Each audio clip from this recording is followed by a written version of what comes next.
Jakarta malam itu bergemuruh dalam keheningan yang memekakan. Bayang-bayang konflik merayap di setiap sudut kota yang tak pernah tidur. Aku, Anton, berdiri di persimpangan jalan, antara kesetiaan dan pengkhianatan, di mana setiap langkah bisa membawa harapan atau kehancuran. Tapi bisakah aku menemukan jalan damai di tengah lautan api yang mengancam semua yang kucintai? Jakarta, kota yang tak pernah benar-benar tidur, tapi juga tak pernah benar-benar bangun. Namaku Anton. Aku lahir dan besar di gang sempit daerah Pasar Rebo. Di rumah petak berlantai semen yang setiap hujan berubah jadi kolam kecil. Ibuku penjual gorengan di pinggir jalan. Bapakku, aku bahkan tidak yakin apakah dia benar-benar ada, atau cuma nama di akta kelahiran yang sudah pudar tintanya. Yang jelas, sejak kecil, aku tahu satu hal. Di kota ini, yang lemah tak punya suara. Aku tumbuh dengan kemarahan. Bukan karena aku ingin, tapi karena setiap hari aku melihat orang-orang kecil seperti ibuku diinjak, dihina, dilupakan, pedagang kaki lima digusur, anak-anak muda ditangkap hanya karena nongkrong terlalu lama. Aku tahu dunia tidak adil, tapi waktu itu, aku belum tahu bagaimana cara melawannya. Sampai aku bertemu mereka, GRIB. GRIB bukan sekadar ormas. Bagi kami, GRIB adalah rumah, keluarga, pelindung. Mereka datang ke pasar, bantu para pedagang bertahan dari pungli. Mereka jaga malam di kampung-kampung, bantu orang tua antar anaknya ke sekolah. Dan yang paling penting, mereka bikin kami merasa dihargai. Aku masih ingat hari pertamaku masuk. Waktu itu umurku baru menginjak 20. Badan masih kurus, suara masih goyah, tapi mata penuh bara. Aku datang ke posko GRIB di belakang Pasar Jatinegara, cuma modal jaket jeans dan sepatu bolong. "Lu mau apa?" tanya salah satu anggota. Waktu itu, namanya Bang Aji. Badan tinggi, kumis tebal, suara kayak guru. "Aku mau ikut, mau jadi bagian dari GRIB," jawabku. Gugup tapi mantap. Bang Aji ngelirik aku dari atas sampai bawah. Lalu dia senyum tipis. "Lu punya nyali?" Aku angguk, tanpa ragu. "Kalau gitu, lu ikut gua." Hari itu, hidupku berubah. Namanya Raja Mandala. Sosok yang, bagi kami, lebih dari sekadar pemimpin. Dia adalah simbol. Pria karismatik dengan suara, berat dan tatapan tajam yang seolah bisa menembus isi kepala orang. Kalau dia bicara, semua diam. Kalau dia marah, semua tunduk. Tapi dia juga tahu bagaimana menyentuh hati orang kecil. Dia tahu nama-nama kami, tahu anak siapa yang sakit, tahu ibu siapa yang butuh beras. Dia bukan hanya bicara tentang keadilan, dia menjadikannya nyata. Aku ingat satu pidato beliau yang membekas sampai sekarang. Negara ini punya dua pilihan, berpihak pada rakyat atau memusuhi rakyat. Kalau mereka pilih yang kedua, maka kita tak akan tinggal diam. Kata-kata itu jadi nyawa bagi kami. Bagi anak-anak muda yang tumbuh tanpa pegangan, kami merasa dilihat, dihargai. Dan aku merasa hidup. Tapi semua berubah di awal bulan itu. Ketika angin mulai dingin dan matahari terasa lebih pendek. Salah satu anggota kami, Rian, dipukuli di depan stasiun Manggarai. Katanya, dia terlibat cekcok dengan anggota satuan khusus yang sedang menyamar. Waktu kami datang ke rumah sakit, wajahnya hampir tak bisa dikenali. Bibir sobek, tulang pipi retak, mata sebelah biru. "Gua nggak salah, Ton," katanya lirih. "Gue cuma bilang jangan tendang dagangan ibu itu." Mereka ngamuk. Mereka bilang gue kurang ajar. Terus, mereka pukul gue rame-rame. Aku gemetar. Bukan karena takut, tapi karena marah. Rian itu anak baik. Nggak neko-neko. Dia cuma nggak tahan lihat ketidakadilan. Tapi justru dia yang harus dibungkam. Besoknya, kami kumpul. Raja Mandala hadir. Dengan suara tenang, tapi penuh tenaga, dia bicara di hadapan kami semua. Saudara kita dilukai. Harga diri kita diinjak. Apakah kita akan diam? Tidak, jawab kami serempak. Apakah kita akan biarkan ini berlalu begitu saja? Tidak. Kalau negara tak mau lindungi rakyatnya, maka kita sendiri yang akan berdiri. Sore itu, Jakarta seperti menghela napas panjang sebelum badai. Aku tahu, ini awal dari sesuatu yang besar. Dan mungkin berbahaya.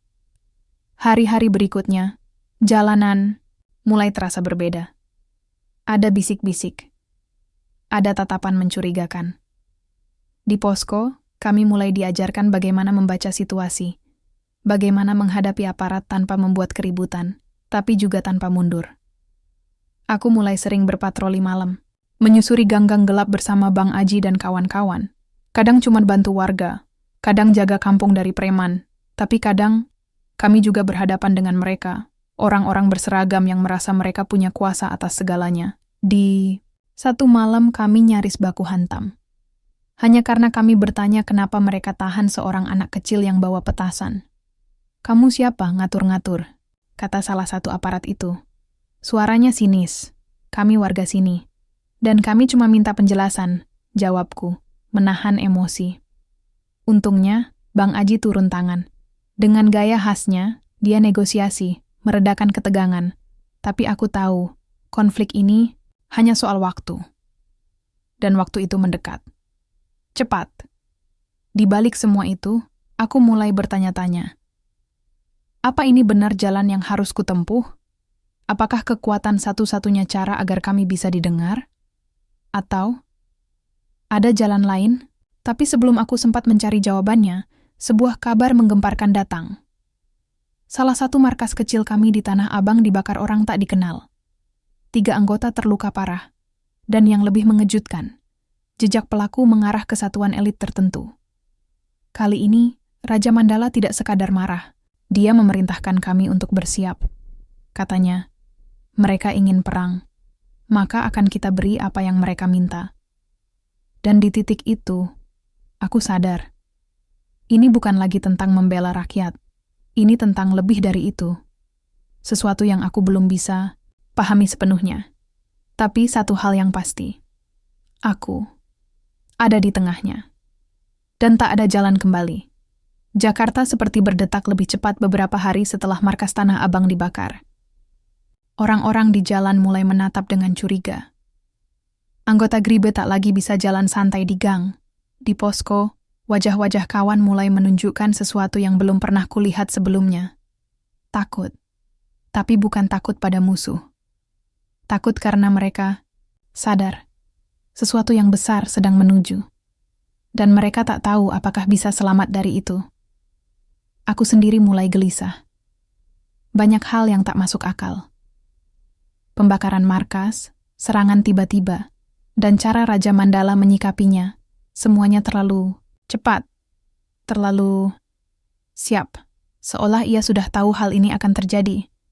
Tapi aku pendam semua pertanyaan itu. Aku masih percaya. Atau mungkin aku ingin percaya. Karena kalau aku mulai meragukannya, maka semuanya akan runtuh.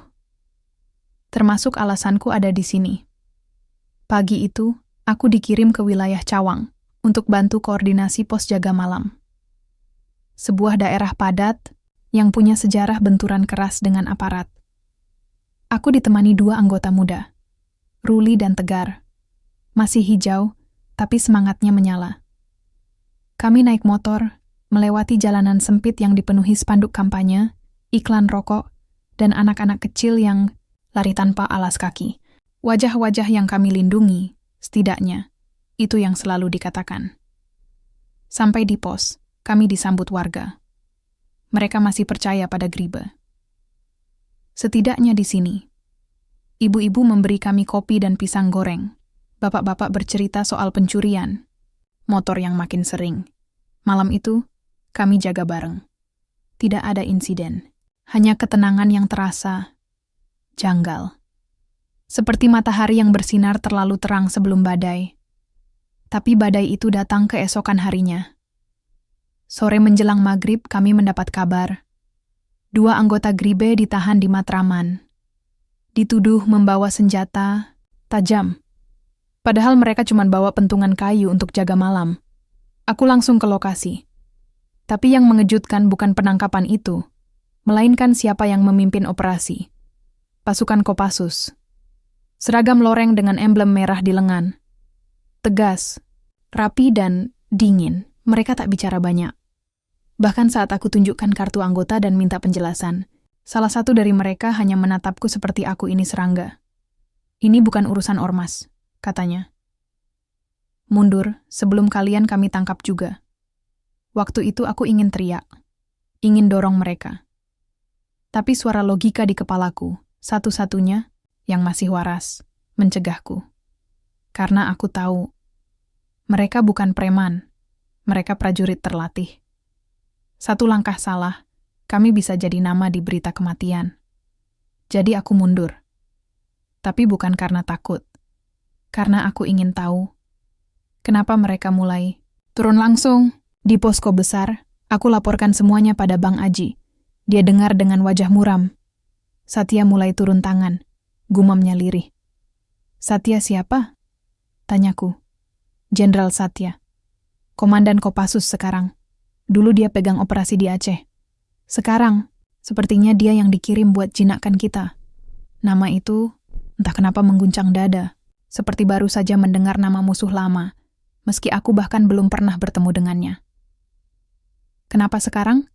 Tanyaku pelan. Bang Aji menggeleng. Mungkin karena kita makin besar, makin kuat, dan itu bikin mereka takut. Aku menelan ludah. Perlahan, mulai terasa bahwa ini bukan lagi sekadar konflik jalanan. Ini sudah jadi permainan kekuasaan, dan kami hanya bidak di papan catur. Tapi seperti tak cukup masalah, malam itu aku mendapat undangan mendadak. Dari orang tak dikenal. Di bawah flyover Kampung Melayu, seorang pria berpakaian biasa menghampiriku. Anton, katanya pelan. Aku mengangguk. Ada yang ingin bicara denganmu. Sekarang. Awalnya aku ragu, tapi rasa penasaran mengalahkan logika. Aku ikut dia. Kami jalan kaki melewati gang-gang gelap. Dan di ujungnya, sebuah mobil SUV hitam menunggu. Kaca belakangnya turun perlahan. Dan di dalamnya, duduk seorang pria tua, berwibawa, dengan mata tajam dan rambut perak yang rapi. Dia menatapku. Lalu, tersenyum tipis. Anton, aku dengar banyak tentangmu. Aku diam. Hati berdegup keras. Aku Satya. Itu seperti petir menyambar di tengah malam. Aku ingin lari. Tapi kakinya seperti dipaku ke tanah. Tenang, katanya. Aku tak datang untuk menahanmu. Aku cuma ingin bicara. 5 menit. Itu saja. Aku menatap matanya. Dalam, tegas, tapi jujur. Dan entah kenapa, aku percaya padanya. Kami bicara di dalam mobil. Dia tak banyak basa-basi. Aku tahu kamu berbeda dari yang lain. Aku tahu kamu masih punya hati. Aku tertawa kecil. Semua orang punya hati, Jenderal. Cuma tempatnya aja yang beda-beda. Dia tersenyum. Kamu tahu konflik ini tak akan berakhir dengan menang kalah, tapi akan berakhir dengan luka. Dan makin lama dibiarkan, makin dalam luka itu. Aku diam. Kata-katanya menggetarkan sesuatu di dadaku. Tapi aku juga tahu satu hal. Lalu kenapa pasukan Anda yang pertama menyerang? Dia menarik napas. Karena kami tidak bisa lagi membiarkan organisasi sipil memegang senjata. Kamu tahu, itu salah, Anton. Kamu tahu ini bukan sekadar soal rakyat lagi. Aku menoleh padanya. Kalau begitu, kenapa tidak bicara langsung dengan Raja Mandala? Wajahnya berubah. Sedikit lebih tegang. Karena dia tidak ingin damai. Seketika, darahku berdesir. Apa maksud Anda? Satya menatapku lekat-lekat. Dia ingin kekuasaan. Dan dia butuh musuh agar punya alasan. Dia butuh kalian percaya bahwa kalian terancam. Padahal musuhnya adalah dia sendiri. Aku menatap keluar jendela. Dunia terasa runtuh perlahan. Aku tidak paksa kamu percaya, katanya pelan. Tapi kamu pintar. Kamu tahu bagaimana membaca kebenaran. Dan kamu tahu kapan harus memilih. Dia memberikan kartu kecil. Nomor telepon. Lalu mobil itu melaju, meninggalkanku di pinggir jalan dengan ribuan pertanyaan yang bergemuruh dalam dada. Malam itu aku tak tidur. Kata-kata Satya terus mengulang di kepala. Aku tahu aku tak bisa langsung percaya. Tapi perasaanku bilang ada sesuatu yang disembunyikan.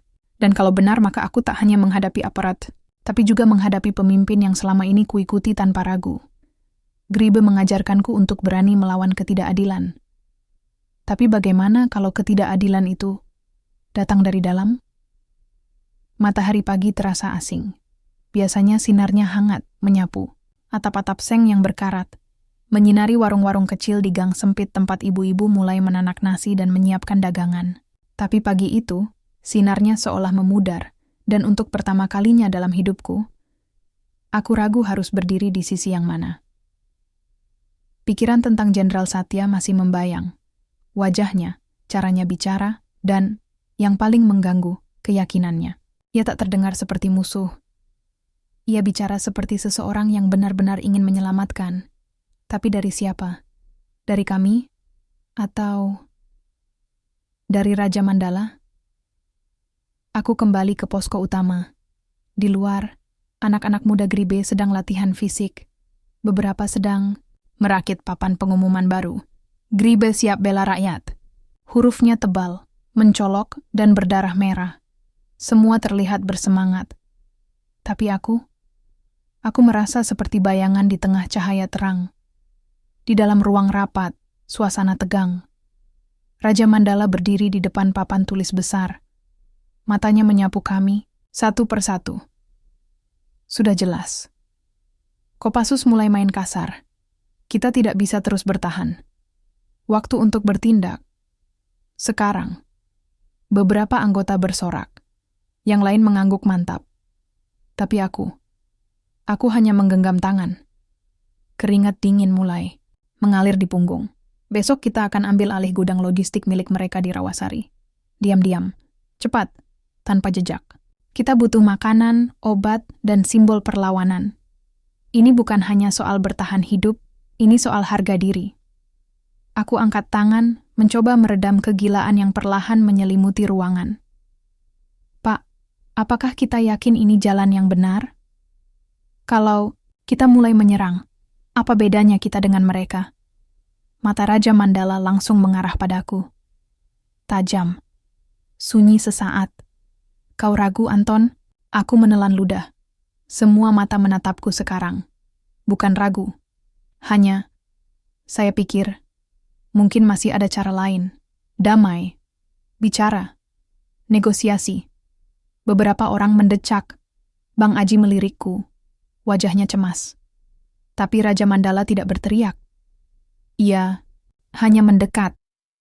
Langkahnya berat, suaranya pelan, tapi menusuk. Anton. Damai itu untuk yang lemah. Kita tidak sedang berunding di ruang AC. Kita berperang di jalanan. Kau tahu itu. Dan kau lebih tahu bahwa dunia ini hanya dengar suara yang paling keras. Aku ingin menjawab. Tapi lidahku keluh. Bukan karena takut, tapi karena sebagian dari kata-katanya benar. Dan itu yang paling menakutkan. Setelah rapat bubar, aku duduk sendiri di atap posko. Dari sini, langit Jakarta terlihat muram. Aku menyalakan rokok, meski tak betul-betul ingin merokok. Aku hanya butuh sesuatu untuk kutahan. Bang Aji menyusul. Ia duduk di sebelahku, tak berkata apa-apa selama beberapa saat. Lu berubah, Ton, katanya pelan. Gue cuma mikir, jawabku. Apa yang kita lakuin bener? Ia mengangguk perlahan. Dulu, gue juga mikir gitu. Tapi tiap kali gue lihat ibu-ibu diseret satpol, pedagang digebukin, anak-anak kecil dikejar-kejar kayak maling, gue berhenti mikir. Gue juga lihat itu semua, Bang. Tapi, bukan berarti kita bisa jadi apa yang kita lawan. Bang Aji menghembuskan napas panjang. Lu terlalu banyak baca buku, Ton. Dunia ini nggak sesederhana itu. Aku tak menjawab, karena dalam diamnya, dia juga sedang terluka. Beberapa hari berikutnya operasi tetap dijalankan. Gudang Rawasari diserbu diam-diam. Kami berhasil. Tapi ada korban. Salah satu anggota baru, Dika, anak usia 17, kena tembak di kaki. Dan yang paling menyakitkan, ia bukan bagian dari tim serang. Ia cuma lewat saat patroli. Aku temani dia di rumah sakit. Ibunya menangis terus. Aku duduk di pojok ruangan, menatap langit-langit. Kepala Dika dibalut, napasnya lemah. "Mas Anton," katanya lirih. Aku mendekat. "Iya, Dik. Kalau saya mati, tolong bilangin ibu, saya nggak nyesel ikut Gribi." Aku menunduk, genggam tangannya. "Lu nggak akan mati. Gue janji." Tapi dalam hati, aku tahu aku tak bisa janji apa-apa lagi. Satu malam, aku kembali membuka kartu nama Jenderal Satya. Sudah kusimpan di bawah dompet. Lama aku menatapnya, sebelum akhirnya kuhubungi nomor itu. Suara di ujung sana tenang. "Kita butuh bicara." Kami bertemu lagi. Kali ini di tempat yang lebih terbuka. Kafe tua di daerah Menteng. Jenderal Satya duduk dengan tenang. Hanya ditemani satu ajudan. Ia tampak seperti pensiunan dosen, bukan komandan tempur. Tapi aku tahu, di balik ketenangannya, ada badai yang tersimpan. "Terima kasih sudah datang," katanya pelan. "Aku belum percaya padamu," jawabku. "Itu bagus. Jangan mudah percaya. Tapi, aku harap kamu mudah melihat." Aku duduk. Tak langsung bicara. Sampai akhirnya, aku tanya apa yang paling menggangguku. "Kenapa kau bilang Raja Mandala tidak ingin damai?" Jenderal Satya mengeluarkan sebuah amplop. Ia geser ke arahku. "Ini laporan intelijen. Sudah beberapa bulan terakhir, kami tahu Raja Mandala sedang membangun jalur distribusi senjata dari luar Jakarta.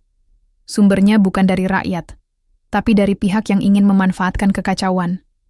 Aku membuka amplop. Ada foto, rekaman transaksi, bahkan surat elektronik.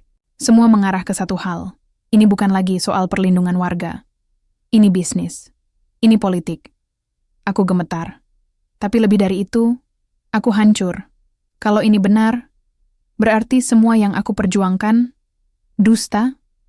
Satya menatapku. Matanya jernih. "Tidak, semua. Kamu masih bisa menyelamatkan yang benar dari dalam." Aku tak menjawab. Tapi untuk pertama kalinya dalam hidup, aku merasa sendirian. Malam itu, aku kembali ke posko. Dan untuk pertama kalinya sejak bergabung dengan Grib, aku tidak tidur di sana. Aku jalan kaki pulang ke rumah ibuku. Rumah petak yang sempit, pengap, dan sepi. Tapi malam itu, aku butuh tempat yang nyata. Tempat yang tidak dibuat dari kebohongan. Ibuku sedang tidur. Wajahnya lelah. Tapi damai. Aku duduk di lantai, bersandar di dinding. Dan di situ, aku menangis. Diam-diam. Karena aku tahu, luka ini tak terlihat, dan aku belum tahu apakah aku cukup kuat untuk menyembuhkannya. Sejak pertemuanku dengan Jenderal Satya, dunia yang kuanggap kukuh mulai retak sedikit demi sedikit. Setiap tatapan saudara seperjuangan di posko Gribe kini mengandung pertanyaan, mungkin bukan dari mereka, tapi dari aku sendiri. Apakah mereka benar-benar percaya pada yang mereka perjuangkan? Atau hanya ikut arus karena tak punya pilihan? Aku pun mulai diam, tak banyak bicara. Tapi bukan berarti aku berhenti bergerak. Dalam senyap, aku mulai menggali. Tidak untuk menghancurkan, tapi mencari kebenaran, atau sisa-sisa dari apa yang pernah kuanggap kebenaran. Dan itu berarti mencari tahu lebih dalam tentang Raja Mandala. Langkah pertama, pos koordinasi Pademangan. Di sanalah berkas-berkas pengiriman logistik disimpan. Aku datang dini hari, dengan alasan memeriksa distribusi cadangan beras untuk keluarga miskin. Tak ada yang curiga. Semua kenal aku. Beberapa malah memanggilku Komandan Anton. Setelah menyusuri gudang, aku masuk ke ruang penyimpanan dokumen. Tumpukan map usang dan berkas dalam plastik bening menyambutku. Aku buka satu persatu, mataku menyapu lembar demi lembar, tapi tak menemukan yang aneh, sampai aku melihat satu nama yang tak asing, Lautan Timur Security. Perusahaan itu muncul berkali-kali. Pengirim obat, pengirim bahan logistik, pengaman distribusi. Aku ingat nama itu dari berkas yang Satya berikan. Salah satu kedok perdagangan senjata di Asia Tenggara. Perutku langsung dingin. Apa hubungannya perusahaan pengaman dengan distribusi logistik Gribe? Aku salin beberapa data. Diam-diam. Lalu kembali ke posko, seolah tak terjadi apa-apa. Langkah kedua, mengawasi pergerakan orang kepercayaan Raja Mandala. Bang Surya, salah satu wajah lama yang katanya dulu pernah jadi buronan kasus perampokan. Sekarang, dia jadi pengatur jalur distribusi logistik dan senjata. Selama 2 hari aku membuntutinya diam-diam. Ia sering menghilang tengah malam, lalu kembali menjelang subuh. Aku ikuti dia malam ketiga, sendiri. Dengan motor tanpa pelat, helm, tanpa stiker, dan jaket lusuh. Ternyata ia bertemu seseorang di pelabuhan Marunda. Pria berpakaian necis, membawa koper besar. Mereka bicara cepat, bertukar tas. Lalu Surya kembali, seolah tak ada apa-apa. Aku tak bisa ambil foto, terlalu gelap, dan berisiko. Tapi malam itu cukup. Aku tahu, ada sesuatu yang jauh lebih besar dari sekadar solidaritas rakyat. Namun, di tengah usahaku mengungkap semuanya, hidup tak memberiku waktu untuk bernapas. Pagi itu, saat aku kembali ke posko, Bang Aji sudah menungguku. Wajahnya lebih serius dari biasanya. Kita dapat laporan. Satya mulai gerak. Katanya, minggu ini mereka akan bersih-bersih semua wilayah yang dikuasai ormas, termasuk kita. Dari mana infonya? Intel di lapangan. Dan satu lagi, ada yang lihat lu ngobrol sama orang Kopassus di Menteng. Darahku berhenti mengalir. Siapa? Gue nggak tahu. Tapi info itu udah naik ke atas. Raja manggil lu malam ini. Aku diam. Lu harus siap, Ton. Gue nggak tahu apa yang akan terjadi.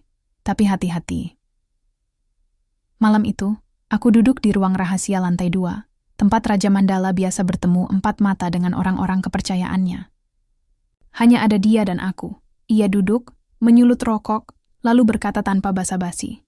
Ada yang bilang kau ketemu Satya. Aku tidak menjawab. Jawab Anton. Aku ketemu dia. Jawabku akhirnya. Jujur. Raja Mandala tak kaget, tapi matanya gelap. Apa yang dia bilang? Dia bilang, kau punya agenda sendiri. Bukan soal rakyat, tapi soal kekuasaan. Ia tertawa pelan, dingin. Dan kau percaya? Aku diam sesaat. Aku percaya, kebenaran tidak akan datang dari satu mulut saja. Aku ingin tahu dari semua sisi. Raja Mandala berdiri, menatapku lama. Kau tahu apa yang paling berbahaya dari seorang pemimpin? Aku menatap balik. Apa? Anak buah yang berpikir sendiri. Ia mendekat, lalu menepuk pundakku. Tapi, bukan tepukan lembut. Ini seperti peringatan. Kau sudah seperti adikku sendiri, Ton. Tapi kalau kau terus bermain dengan api, jangan salahkan siapapun saat semuanya terbakar. Ia pergi. Aku masih duduk, napasku berat. Tapi tekadku justru menguat. Beberapa hari kemudian, bentrokan kecil terjadi di Pasar Rebo. Griba dituduh menyerang posko bantuan militer. Kami tak melakukannya, aku yakin. Tapi media sudah bicara, publik marah, dan tekanan politik mulai memuncak. Warga-warga mulai menjauh. Warung-warung tak lagi memberi kopi. Orang-orang mulai melihat kami seperti virus. Yang dulu kami lindungi, kini menghindar. Aku tahu, ini bukan kecelakaan. Ini strategi. Dan mungkin, semua ini bagian dari permainan besar yang dirancang dari dalam. Aku mulai menulis semuanya. Setiap nama, setiap tempat, setiap peristiwa mencurigakan. Di buku kecil, yang kusimpan di dalam jaket. Kalau aku mati, setidaknya ada catatan yang bisa ditemukan. Dan di satu halaman kosong, aku menulis kalimat, paling penting, kalau kebenaran ini tak dibuka, takkan ada yang selamat. Aku tidak tahu kemana langkah ini akan membawaku. Tapi aku tahu, satu-satunya jalan keluar adalah melalui tengah-tengah api. Karena sekarang, aku sudah terlalu dalam. Dan jika harus membakar semuanya, demi menyelamatkan yang benar, maka aku akan jadi pembakarnya. Langit Jakarta semakin berat. Udara tak lagi mengandung bau tanah dan asap dapur, tapi penuh tekanan. Seolah kota ini tahu bahwa sesuatu sedang tumbuh di bawah permukaannya, sesuatu yang siap meledak kapan saja. Aku masih bersama Gribe. Tapi bukan sebagai prajurit. Sekarang, aku adalah bayangan. Setiap langkah ku tapaki dengan waspada. Setiap percakapan, Kudengar 2 kali, aku menjadi orang asing di rumah sendiri. Di antara saudara-saudara yang dulu kuanggap keluarga, aku kini berjalan sendirian, membawa rahasia yang makin menekan dadaku. Raja Mandala belum mengambil tindakan padaku. Tapi itu justru yang paling membuatku takut. Ia diam, seperti singa yang sedang menunggu saat tepat untuk menerkam. Aku mulai menghubungi kontak lama. Orang-orang sipil, jurnalis bawah tanah, bahkan 1-2 aktivis HAM yang pernah berurusan dengan Gribe saat kami melakukan penertiban paksa. Ironis aku tahu, tapi aku tidak punya pilihan lain. Salah satunya, Mila, wartawan muda yang dulu hampir kami intimidasi karena liputannya yang membongkar pemerasan Gribe terhadap para pedagang kaki lima. Ia bertemu denganku di kafe tua daerah Blok M, mengenakan jaket lusuh dan masker. Dulu ia takut padaku. Sekarang, mungkin ia yang bisa menyelamatkanku. Kau tahu, aku seharusnya memaki kau, katanya saat kami duduk. Silakan, tapi dengarkan dulu ceritaku. Aku menyerahkan buku kecil berisi catatan rahasia yang selama ini kutulis. Semua nama, transaksi, hingga koneksi antara Raja Mandala dan Lautan Timur Security ada di situ.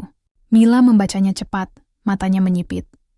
Kalau ini benar, berarti kau punya bukti bahwa Gribe bukan hanya ormas, tapi jaringan bayangan yang mengendalikan perputaran uang dan senjata di Jakarta.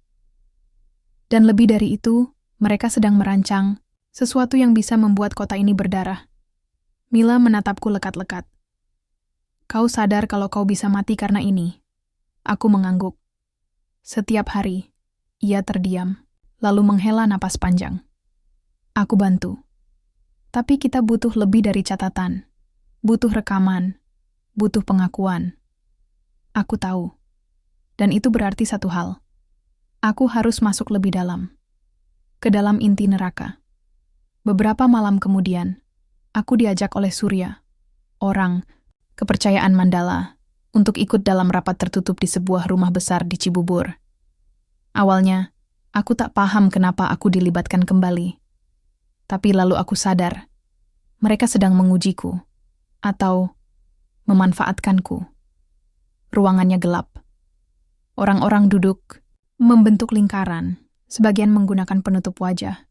Di tengah meja kayu besar, ada peta Jakarta, dan satu dokumen yang membuat jantungku berhenti sejenak. Rencana operasi malam senyap.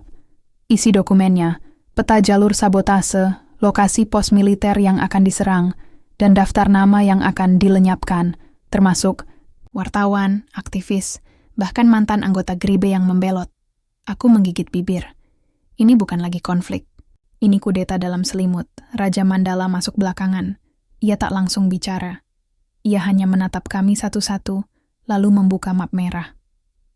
Saudara-saudara, Jakarta sedang sekarat.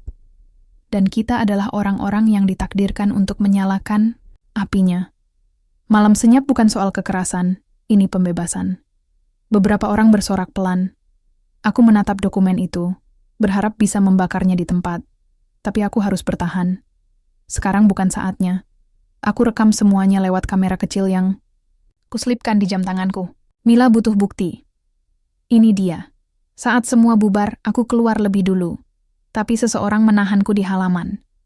Surya, lu nggak kaget lihat semua itu? Aku menjaga ekspresi. Udah lama ngerti arah geraknya. Ia menatapku curiga. Lu berubah, Ton. Gue bisa rasa. Dulu lu fanatik. Sekarang, mata lu kosong. Aku tak menjawab. Diam adalah perlindungan. Gua harap lu nggak salah jalan. Lalu ia pergi. Dan malam itu, untuk pertama kalinya, aku merasa waktuku tak banyak lagi. Aku serahkan rekaman itu ke Mila keesokan harinya. Tangannya gemetar saat menerimanya. Apa ini cukup? Tanyaku. Ia menatapku ragu. Kalau aku naikkan, sekarang, mereka akan tahu sumbernya dari dalam. Lu yang pertama dicari. Aku tahu. Kalau begitu, kita harus main lebih cepat. Aku akan serahkan ini ke jaringan luar negeri. Biar tekanan datang dari luar. Aku mengangguk. Tapi dalam hatiku aku tahu, semua tekanan dari luar takkan berarti apa-apa kalau Raja Mandala masih berdiri. Satu hal yang tak pernah kukira terjadi seminggu setelahnya. Bang Aji, sahabatku, saudara sejatiku di Gribe, menemukanku tengah malam di gang belakang posko. Wajahnya tegang, matanya penuh konflik. Ada orang cari lu. Surya ngasih perintah. Lu ditandai, Ton. Gue tahu. Lu nyalain kita? Aku terdiam. Lu tahu gue nggak jahat, Ji. Tapi gue juga tahu. Kita semua dipakai. Ia mengepalkan tangan. Tapi tak memukul. Kenapa nggak lu ajak bicara dari awal, Ton? Kenapa jalan sendiri? Aku menarik napas. Karena gue takut lu nggak bakal percaya. Ia menunduk. Mungkin gue bakal tolak. Tapi setidaknya, gue tahu lu masih saudara gue. Hening panjang. Di antara dua sahabat yang berdiri di dua sisi api. Lu mau kabur? Tanyanya akhirnya. Gue nggak kabur. Gue lawan. Tapi dari arah lain. Ia menatapku dalam. Gue kasih lu waktu 1 malam. Setelah itu, gue nggak bisa lindungi lu lagi. Lalu ia pergi, meninggalkanku di kegelapan. Malam itu, aku tak tidur. Aku menulis surat untuk ibu. Surat untuk Mila. Dan satu lagi, surat untuk Gribe. Tentang siapa aku sebenarnya. Dan kenapa aku memilih jalan ini? Besok, mungkin aku akan mati. Tapi jika itu harga dari kebenaran, aku akan menerimanya. Karena di antara dua neraka, aku memilih membakar jalanku sendiri. Malam itu, langit Jakarta tidak berbintang. Langitnya kelabu, menyimpan guntur di balik awan pekat. Angin malam berhembus. Keras seolah menyampaikan kabar buruk, bahwa hari esok tak akan sama lagi. Aku berjalan cepat menyusuri gang sempit di daerah Manggarai, menutupi wajah dengan kupluk dan masker. Tak ada lagi tempat aman untukku. Gribe sudah menyebar kabar. Aku pengkhianat. Buronan. Orang yang harus dibersihkan.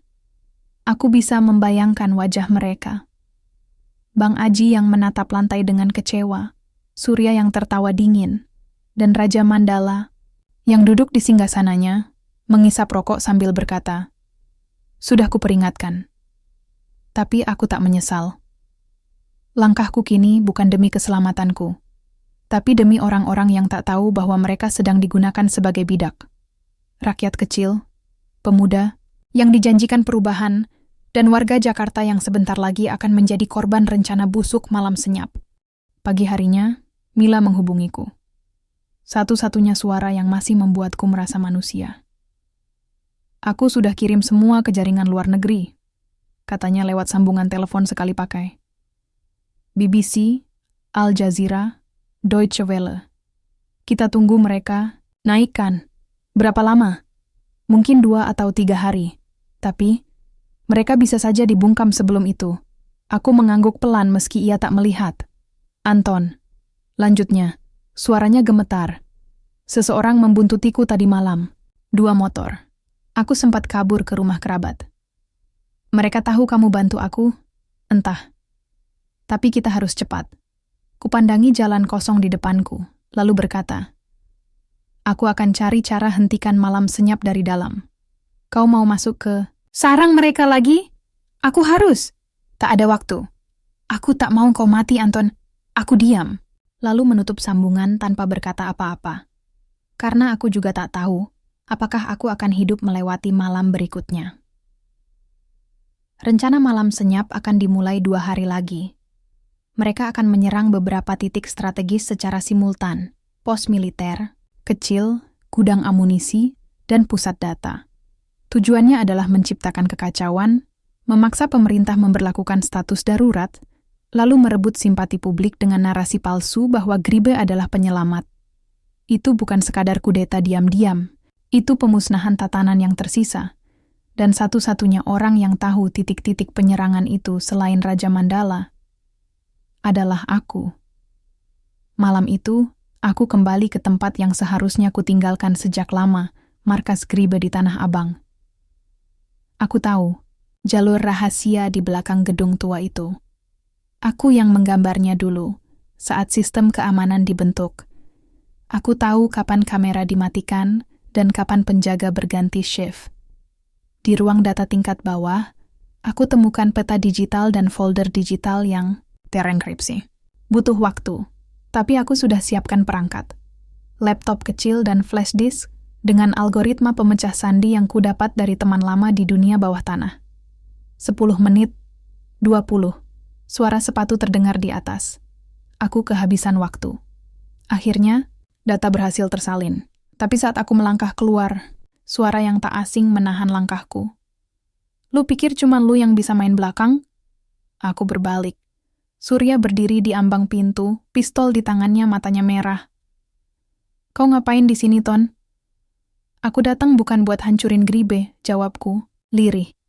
Aku datang buat nyelamatin orang-orang kita. Omong kosong. Kau kasih data ke wartawan. Lu adu domba kita dengan Kopassus. Lu jual kita demi idealisme kosong. Aku melangkah pelan, berusaha mendekat. Surya. Raja Mandala udah salah jalan. Dia bukan lagi pemimpin, dia penjagal. Dan kita alatnya. Wajahnya tak goyah. Kau tahu, Ton, dulu gua hormat sama lu. Tapi sekarang, gua benci lu. Karena lu bikin kita ragu sama jalan kita. Lalu, ia menarik pelatuk. Tapi pelurunya meleset. Karena Bang Aji tiba-tiba datang dan mendorong tangannya ke arah lain. Apa yang lu lakuin, Surya? Dia pengkhianat, Ji. Dia saudara kita. Dia ancaman. Aku tak mendengar percakapan selanjutnya. Yang ku tahu, aku lari. Sekuat tenaga. Dengan flash disk di saku dan detak jantung yang memburu di dada. Malam itu, aku kehilangan satu sisi diriku. Dan mungkin, kehilangan satu-satunya orang yang masih bisa kutitipkan kepercayaan di Gribe. Hari berikutnya, berita buruk datang. Mila ditangkap. Bukan oleh polisi, tapi oleh pasukan berpakaian preman yang diyakini berasal dari jaringan bayangan Gribe. Tak ada jejak. Tak ada saksi. Aku merasa bumi runtuh. Semua catatan yang kupegang, kini tak cukup. Apa gunanya data jika tak ada media yang bisa membagikannya? Apa gunanya kebenaran jika semua suara dibungkam sebelum bicara? Aku duduk di emperan kosong dekat stasiun Cikini, menatap langit yang semakin kelam. Mataku sembab. Tanganku dingin. Ini jalannya? Tanyaku dalam hati.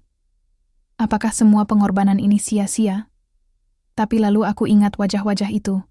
Anak-anak, kecil di kampung pulau yang dulu kami lindungi dari penggusuran. Ibu-ibu yang membuka warung berkat posko Gribe yang dulu, saat niat kami masih tulus.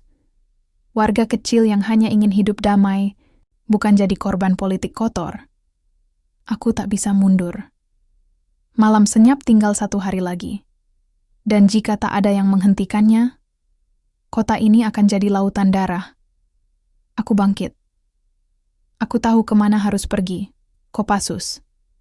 Bukan untuk menyerah, tapi untuk bertarung dari sisi yang benar. Jenderal Satya pasti masih mengawasi.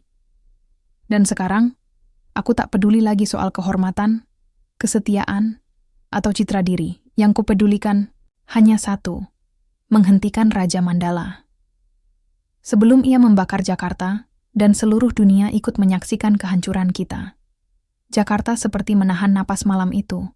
Lampu-lampu kota tetap menyala, kendaraan tetap bergerak, dan kehidupan seolah masih berjalan. Tapi di balik fasad normalitas itu, sesuatu yang besar sedang bersiap pecah. Sebuah malam yang akan mengubah segalanya. Malam senyap. Aku berdiri di dalam markas kecil Kopassus yang tersembunyi di pinggiran Jakarta Selatan. Setelah pelarian panjang dan menyusup melalui kenalan lama dari masa pelatihan, akhirnya aku bertemu Jenderal Satya. Ia lebih tua dari yang kubayangkan, tegas, tenang, dan tajam. Tapi di balik sorot matanya yang tajam itu, ada satu hal yang langsung kutangkap. Rasa percaya yang belum sepenuhnya ia berikan padaku. Kau datang bukan sebagai musuh, tapi bukan juga sebagai sekutu, katanya datar. Ketika aku duduk di hadapannya, membawa seluruh data dari flash disk yang kucuri dari markas Gribe. Aku datang sebagai warga negara, jawabku, mencoba menahan gemetar suaraku, yang ingin menyelamatkan Jakarta dari orang yang salah. Satya tak langsung bicara. Ia membuka file satu persatu, menatap layar dengan kening berkerut. Beberapa menit kemudian, ia bersandar di kursi dan menghela napas. Jika ini benar, maka kita hanya punya waktu kurang dari 12 jam sebelum 3 titik strategis diserang. Ini lebih dari aksi ormas. Ini terorisme penuh skala. Aku tahu. Satya menatapku. Matanya kini tajam. Dan kau mau ikut melawannya? Tidak hanya ikut. Aku akan memimpin jalan menuju lokasi mereka. Ia berdiri. Kalau begitu, selamat. Datang di sisi yang benar, Anton. Pukul 12 malam. Operasi dimulai. 3 tim dibentuk.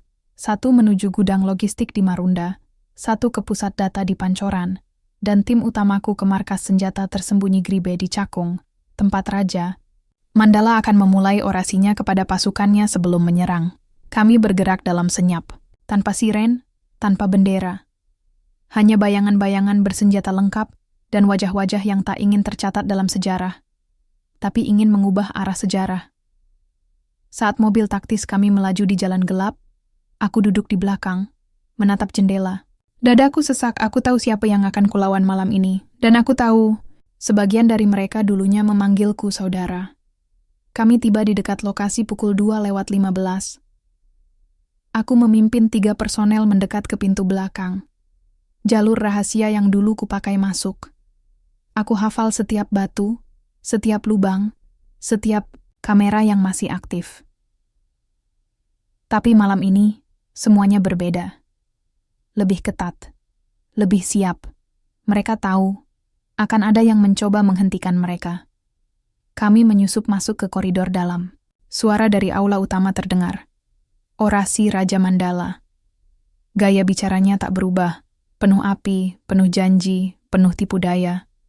Malam ini kita tidak hanya bertempur untuk Gribe, kita bertempur untuk kekuasaan yang seharusnya milik rakyat, untuk Jakarta baru tanpa tirani tentara bayaran, untuk kejayaan bangsa.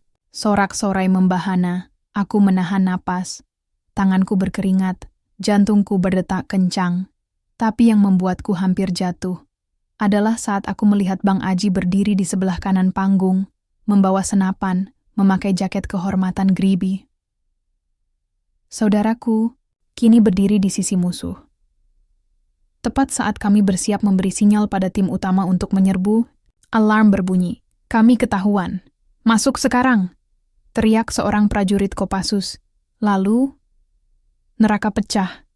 Ledakan pertama menghantam sisi kanan gedung. Asap, jeritan, dan kilatan peluru memenuhi udara. Aku berlari ke aula, menembus tembakan dan kekacauan. Aku harus menemukan Raja Mandala dan Bang Aji.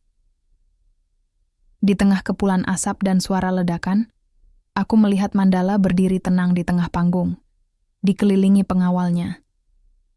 Ia tersenyum, seolah semua ini adalah bagian dari rencana besarnya. Anton, teriaknya saat melihatku. Kau datang tepat waktu untuk menyaksikan kota ini rebah. Aku mengarahkan senjataku ke arahnya. Tapi tiba-tiba, Bang Aji menodongkanku dari belakang. Turunkan senjata, Ton. Aku berbalik perlahan. Wajahnya datar.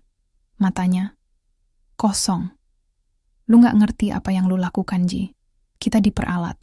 Enggak, Ton. Lu yang dibutakan. Raja Mandala. Kasih kita kekuatan. Kehormatan. Enggak. Dia kasih kita tipu daya. Lu pikir lu berjuang buat rakyat? Dia cuma mau kuasai Jakarta. Semua ini bukan revolusi, ini kudeta. Tangan Bang Aji gemetar. Wajahnya mulai retak. Aku maju 1 langkah. Lu, masih saudara gue, Ji. Jangan jadi anjingnya dia. 1 detik, 2 detik. Tiba-tiba, suara tembakan pecah. Tapi bukan dari senapan Aji. Salah satu pengawal Mandala roboh. Prajurit Kopassus masuk dari sisi lain, membawa senapan berat. Kekacauan makin memuncak. Mandala melarikan diri ke ruang belakang.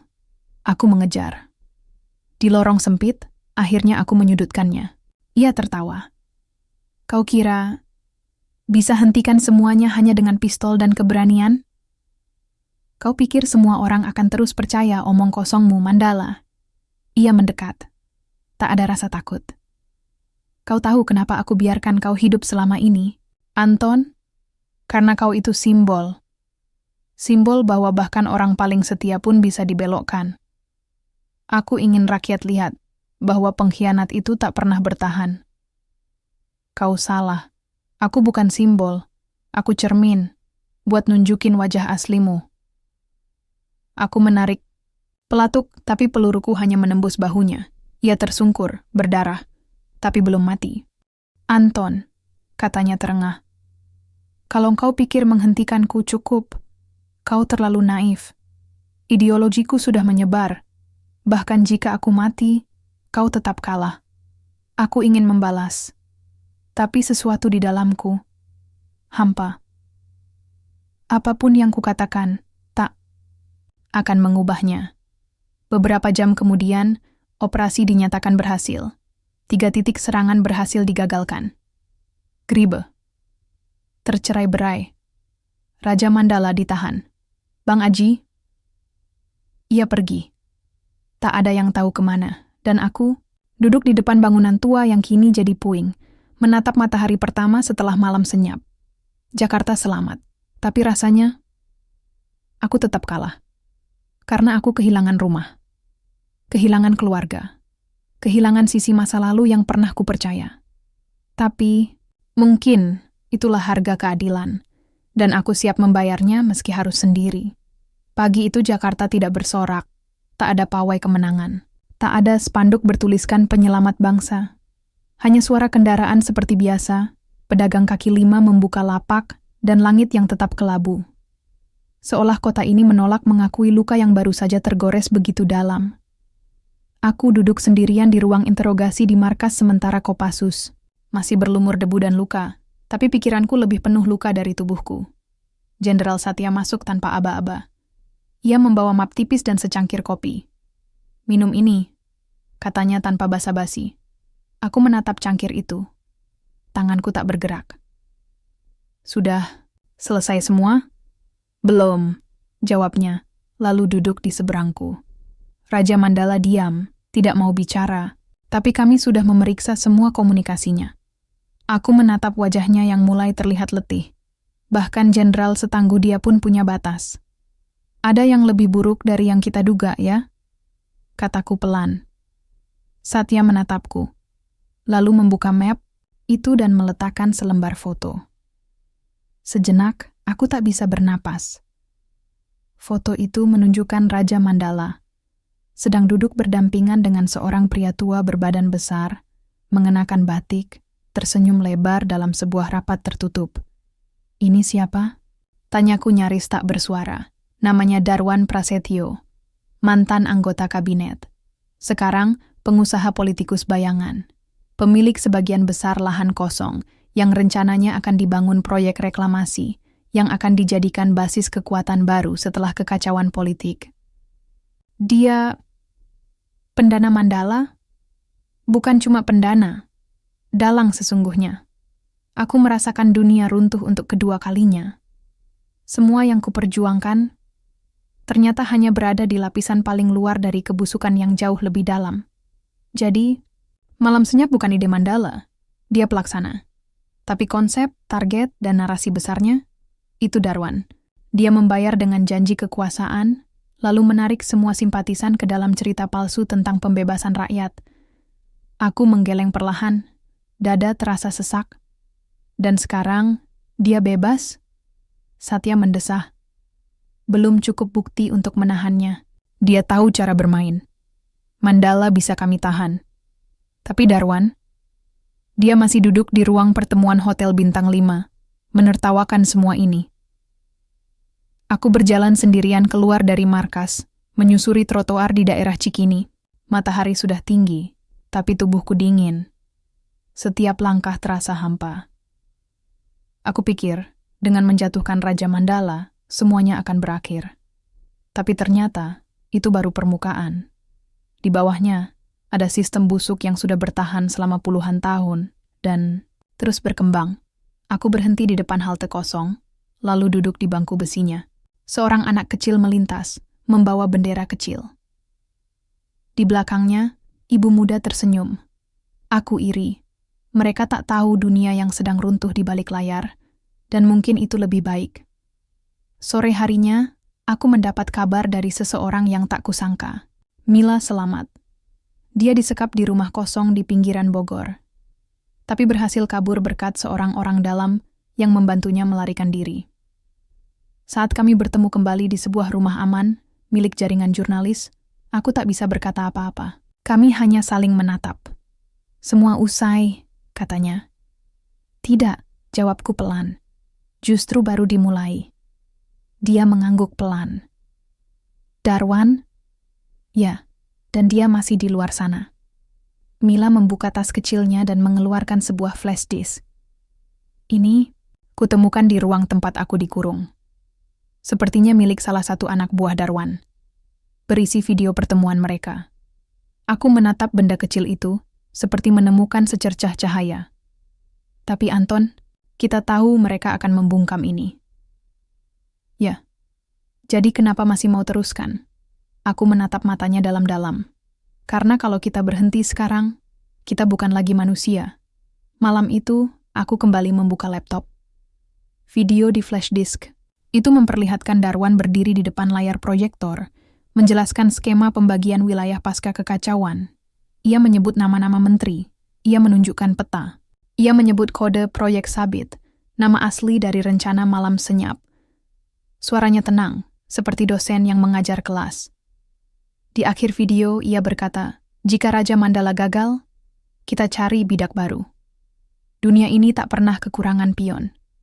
Aku tak tidur malam itu, karena aku tahu, jika aku tidak segera bertindak, bidak berikutnya bisa saja muncul, bahkan dari orang yang kukenal sendiri. Keesokan paginya, aku berdiri di depan kantor Komisi Kebenaran dan Keadilan, membawa flash disk itu. Beberapa jurnalis sudah menunggu. Satya sudah mengatur siaran tertutup. Saat aku menyerahkan data itu, hatiku bergetar. Bukan karena takut, tapi karena untuk pertama kalinya, aku benar-benar tak tahu apakah aku akan hidup setelah ini. Tapi aku tahu, aku sudah memilih. Bukan sisi terang, bukan sisi gelap, tapi sisi yang benar. Jakarta mulai berbicara.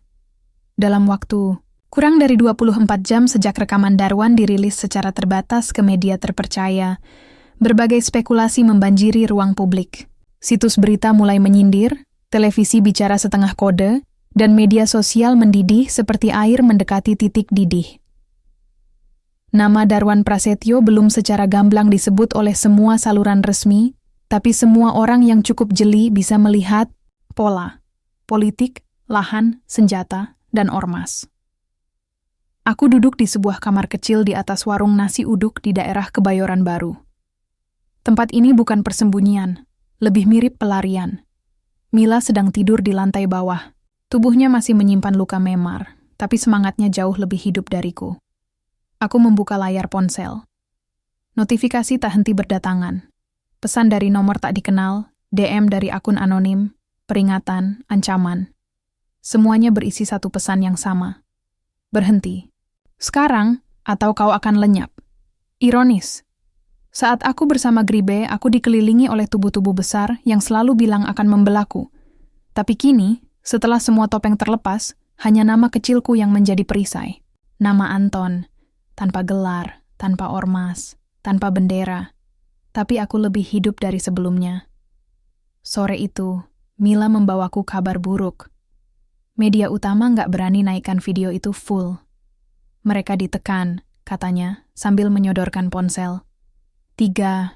Redaktur sudah diberhentikan hanya karena menyetujui tayangan transkrip sebagian video. Aku mengangguk, tidak kaget. Apa kita kirim ke luar negeri? Tanyaku. Udah. Tapi situs-situs asing juga hati-hati. Darwan punya jaringan global. Aku berdiri dan membuka jendela. Udara Jakarta menyengat, langit murung. Seolah kota ini ikut menanggung beban.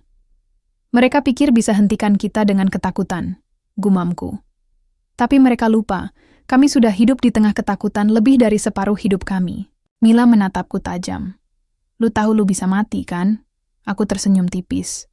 Iya, tapi lebih baik mati karena bicara, daripada hidup dalam diam. Malam itu pintu kamar kami diketuk keras. Aku langsung mengangkat pisau dapur yang kusimpan di meja. Anton, Mila, ini saya Aldo. Aku menarik pintu perlahan. Aldo, salah satu ex-anggota Gribe yang dulu satu unit denganku, berdiri terengah, wajahnya kotor dan penuh goresan. Aku kabur. Mereka cari kau. Semua orang suruhan Darwan, bahkan beberapa dari anak-anak lama. Gribe, bangkit lagi? Tanyaku. Bukan Gribe, tapi nama barunya Taring Rakyat, di bawah kendali tangan kanan Darwan. Lebih rapi, lebih kejam. Aku mengepalkan tangan. Luka lama belum sembuh, tapi luka baru sudah mengoyak lebih dalam. Pukul 2 dini hari. Kami bertiga menyusup ke warnet tua yang masih buka 24 jam. Di dalamnya, anak-anak remaja bermain game tembak-tembakan tanpa tahu bahwa kami sedang mengunggah kebenaran yang akan mengguncang satu negara. Mila mengetik cepat. Kami mengunggah video lengkap ke server luar negeri, menyertakan semua dokumen pendukung, foto-foto rapat rahasia, bukti aliran dana, transkrip kode proyek. Lalu kami membagikannya ke akun-akun anonim, grup aktivis, jurnalis peliput perang, dan whistleblower internasional. Butuh waktu 2 jam, lalu kami menunggu. Pagi hari itu, dunia meledak. Tagar No Proyek Sabit menjadi topik paling hangat di media sosial. Nama Darwan Prasetyo muncul di banyak unggahan. Wajahnya terpampang di kanal-kanal berita alternatif. Rakyat mulai bertanya. Mahasiswa turun ke jalan. Aktivis menggandakan file dan membagikannya kemana-mana. Untuk pertama kalinya, suara kami bergema. Tapi gema itu juga memanggil badai. Sore itu, sebuah mobil hitam berhenti di depan warung tempat kami bersembunyi. 3 pria berpakaian rapi keluar. Salah satunya membawa koper kecil. Wajahnya tenang. Tapi aku tahu, ini bukan tamu biasa. Mereka mengetuk pintu. Aku membuka hanya sedikit. Saya ingin bicara 4 mata dengan Anton, kata pria itu. Siapa Anda? Tanyaku. Ia mengeluarkan kartu nama. Irwan Malik. Kantor Intelijen Negara. Aku menatap Mila. Ia mengangguk. Pelan, kami duduk di ruang belakang warung. Irwan meletakkan koper di meja. Anton, apa yang kau lakukan? Luar biasa. Tapi juga membahayakan, katanya perlahan. Bahaya untuk siapa? Tanyaku tajam. Ia menatapku. Lama. Untuk mereka yang masih mencoba menjaga stabilitas negara ini dengan cara apapun. Aku tertawa sinis. Termasuk dengan membungkam kebenaran, kami tidak membungkam. Kami memilih waktu dan cara. Tapi kau menyalakan api terlalu cepat. Aku berdiri. Kalau begitu, biarkan kami padamkan dengan cara kami sendiri. Irwan tersenyum. Kau idealis. Itu bagus. Tapi idealisme tak punya tempat di ruang kekuasaan. Kau akan dihabisi satu persatu. Ia menutup koper. Tapi jika kau tetap melanjutkan, pastikan kau siap kehilangan segalanya. Aku menatapnya tajam. Sudah kehilangan. Sekarang tinggal melawan. Malam itu, aku duduk di atap rumah, menatap Jakarta dari kejauhan. Mila duduk di sampingku. Di tangan kami, tak ada senjata. Hanya ponsel, kata-kata, dan kebenaran. Tapi malam itu aku tahu satu hal pasti. Perang ini belum selesai. Kami bukan siapa-siapa. Tapi satu nama bisa jadi 1000 musuh.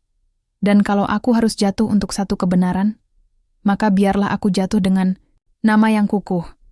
Aku berdiri di ujung jembatan penyeberangan, menatap sungai hitam yang membelah Jakarta. Angin malam menyapu rambutku, membawa aroma kota yang sama sekali berbeda dari mimpi-mimpi masa muda. Di bawah sana, air mengalir tanpa henti, seperti waktu yang tak bisa diputar kembali. Setelah berbulan-bulan berlaga di medan perang tak terlihat, di antara kabut tipu daya, pengkhianatan, dan ancaman nyawa, akhirnya saatnya tiba. Aku harus memilih. Terus berlari atau menghadapi musuh terakhir ini dengan segala resiko. Beberapa jam sebelumnya, Mila datang dengan wajah lesu tapi penuh tekad. Kita tidak bisa terus bersembunyi, katanya. Darwan sudah mulai panik. Dia menggerakkan semua jaringannya untuk membungkam kita. Aku mengangguk. Aku tahu, itu sebabnya aku buat perjanjian dengan Satya. Mata Mila melebar. Satya? Kau serius? Aku menghela napas panjang. Aku harus.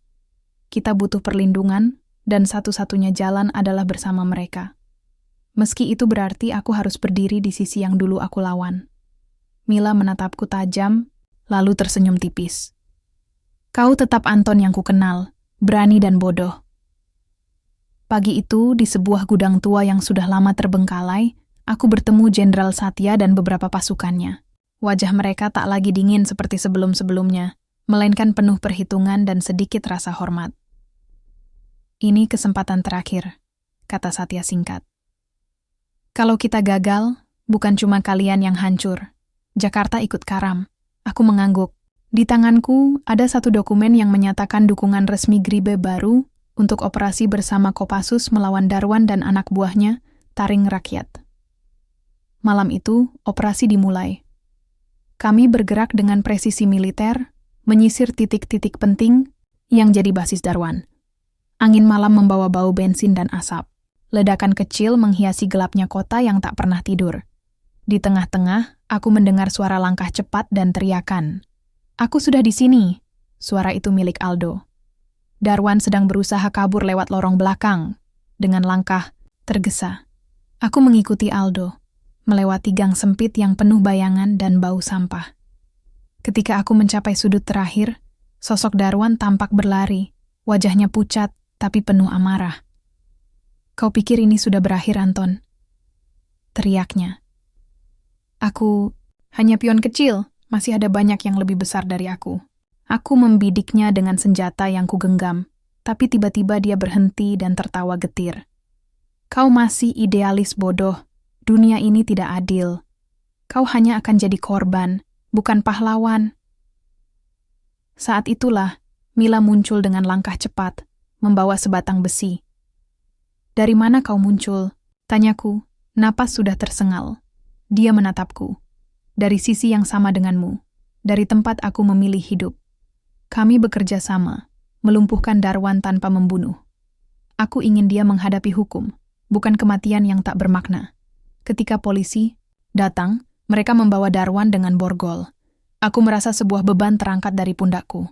Hari-hari berikutnya penuh kegelisahan dan kelegaan. Grip berubah menjadi komunitas yang lebih terbuka, tanpa topeng politik kotor. Satya dan pasukannya menjaga agar tidak ada kekosongan kekuasaan yang dimanfaatkan oleh pihak lain. Mila dan aku berusaha membangun kembali kehidupan yang pernah kami impikan, meski bekas luka batin masih membekas. Aku duduk di atas atap rumah yang dulu kami jadikan markas sementara, menatap bintang yang berkilauan samar. Anton, suara Mila memecah hening.